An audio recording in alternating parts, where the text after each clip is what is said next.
Non parlo mai con gli economisti, mai, è una perdita di tempo. Farò un'eccezione con lei perché mi dà l'idea di essere un cattivo economista. Ma in realtà io non sono un... Queste sono le regole. Io parlo, lei ascolta. Non ci saranno domande. Non conosco il suo caso, però capisca questo. C'è solo un caso, solo una situazione. Quindi non faccia in modo che io perda il mio tempo ascoltandola. Se fa attenzione, può darsi che impari qualcosa. Staremo alle regole e saremo rapidi. Qualche obiezione?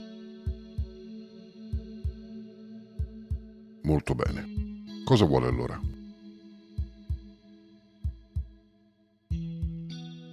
Voglio sapere.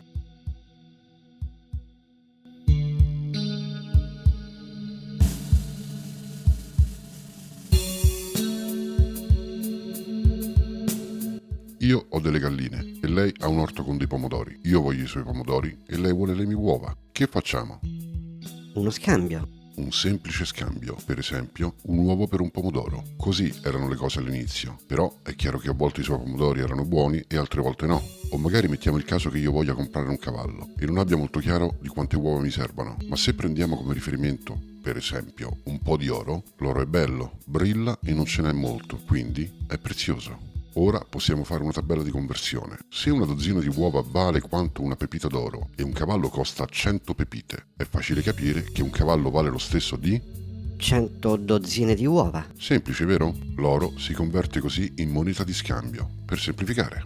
Già, non si può comprare un cavallo con delle uova, ma basta cambiare le uova in monete ed il gioco è fatto. Bello, vero? Questo è il primo passo. Tutto è ancora più o meno uguale a prima, solo che ora abbiamo bisogno dell'oro per comprare cose che non produciamo più: latte, carne, vestiti, attrezzi vari. Infine, la persona che ha inventato il sistema ha uno stabilimento, un luogo dove si immagazzina l'oro e noi possiamo ottenerlo.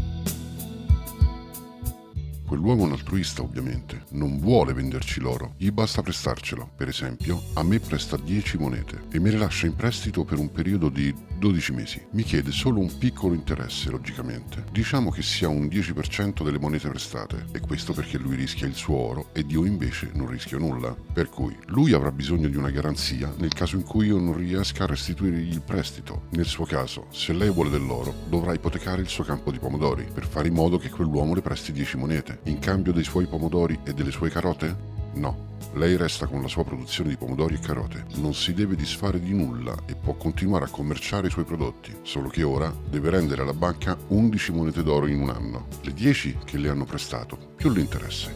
Come farà? Ho il mio orto e posso vendere tutti i miei prodotti. Ed ha un anno di tempo per farlo, solo che se non compie l'accordo, la banca si prenderà il suo orto. Tutto chiaro e molto semplice, giusto? Allora, c'è forse un problema? No, non c'è nessun problema. Qual è il problema?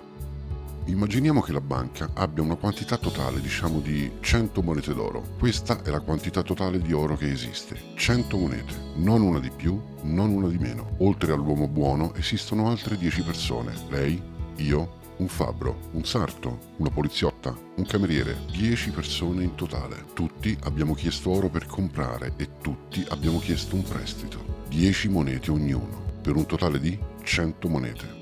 Si è perso? Certo che non si è perso. Il banchiere ci ha dato tutto il suo oro con assoluta generosità e in cambio di cosa? Un semplice 10%, una semplice monetina per persona, giusto? Però... Però, secondo Pitagora abbiamo un problema. Se in 12 mesi dobbiamo pagare 11 monete ciascuno, da dove le prendiamo? 11 monete ciascuno sono 110 monete in totale. Questo significa che ci sono 10 monete di interessi che non riusciremo mai a pagare. Mai. Qualunque cosa accada. Tranquillo, non c'è nessun problema. La banca fu creata per facilitare le cose, non per complicarle. C'è una soluzione ragionevole, non si preoccupi. Alla fine dell'anno pagatemi solo gli interessi.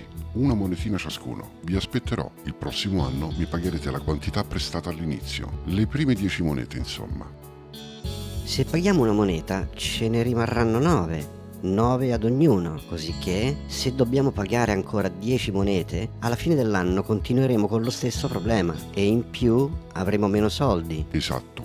una moneta in meno rispetto all'anno precedente. Se continuiamo così per altri 10 anni, sempre che ci lasciano pagare solo gli interessi, alla fine non avremo più monete. Spariranno tutte ed avremo ancora il debito iniziale da pagare. La banca avrà recuperato tutto il suo oro, noi non avremo più nulla. In più avremo ancora il nostro debito iniziale. 10 monete fra tutti che non potremo mai pagare perché semplicemente non esistono. Così perderemo la nostra terra, il bestiame e gli alimenti che ipotecammo all'inizio come garanzia per ricevere il prestito. In 10 anni la banca riavrà esattamente tutto quello che aveva all'inizio. In più tutte le nostre proprietà e noi non avremo niente, assolutamente niente. In pratica saremo diventati schiavi della banca.